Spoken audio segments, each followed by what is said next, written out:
I'm Bob Hallmark in Longview today. Let's talk about the growing season, produce. All of the things that go in to actually farming for produce, hay, different things like that. It's all a science now. And it's very dependent on paying attention to every possible variable to have a successful crop every year. And to talk a little bit about how we look at this in a prospectus, we're going to be joined now by Gregg County Agri-Life Extension Agent, Texas A&M, Shanequa Davis. I made sure to say Texas A&M Yes. there. Okay. How are we looking right now? I mean, a lot of times you have a prospectus on, what the season actually looks like, how successful it might be. Yeah. Are there indicators at this point? Not anything particular that we have heard of, but we have obviously been receiving a lot of rain. This is kind of typical for the last several years. We receive quite a bit of rain at the beginning. Some people have a hard time either getting their gardens worked or their hay fields fertilizer put out or weed control. But this year the temperatures have also fluctuated drastically, where we've had some warm days as well as some cool days. So there's just going to be some variables. The main thing is just really, watching the weather, looking at those indicators to be able to know when you need to put out weed control, when you need to fertilize, knowing your soil nutrients that's available. And that's really the important thing that you can do, Yes. As opposed to being dependent on the weather, is you can eliminate those variables by preparation. So obviously, if you miss even one little variable, that could actually affect your crop as well. Yes, if you don't know the nutrients that's in your soil, that can affect drastically how well your plants are going to be growing, whether it is for hay production or it's your vegetables. Because if you don't have the correct nitrogen, phosphorus, and potassium, then that plant's not going to be able to uptake the nutrients that it needs to grow properly. Okay, so we're in a bit of a question mark right now because of the weather pattern, and it's been kind of up and down.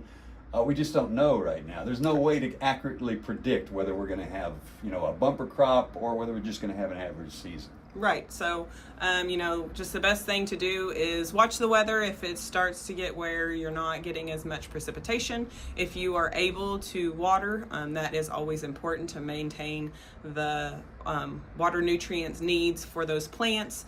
One of the things to do right now is to watch, because with our temperatures not being they're fluctuating a lot. So we have these definitely cooler, a lot of dew on the ground mornings, and that temperature's not rising where those plants are drying off.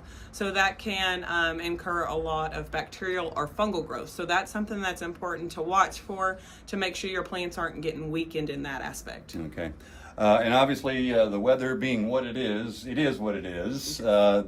We just wait to see whether we're going to have that wet spring and summer or whether we're going to have a more dry spring or summer. Correct. Okay. So it's just going to be, watching the weather, just like every farmer, rancher, gardener does.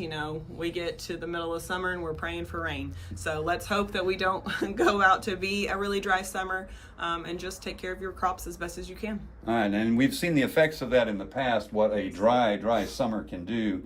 It can be devastating. So at this point, it's important for anybody who's a farmer, gardener, whatever, just make sure you take care of all the variables that you can take care of, and then the weather will take care of itself. Most definitely. And one thing that a lot of people don't tend to think about, especially homeowners, is if we do go to be a very dry summer, you need to think about those large trees, things like that. They need water supplementation as well.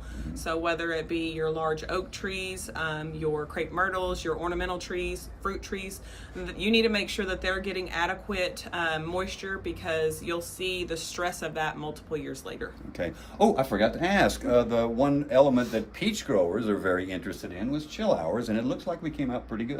Yeah, we received in between the 32 to 45 degree range, right over 700. I think it was 729 hours roughly for our area of East Texas. So we are in the ideal range as long as you paid attention to your variety of fruit tree and made sure that you got the correct chill hours that are required for our area. You should be good and have plenty of peaches. All right, and hope we have a good harvest this year. Yes. All right. Shanequa, thank you. Thank you. All right, and we'll have much more on this story tonight on KLTV 7 News for KLTV Web Extra.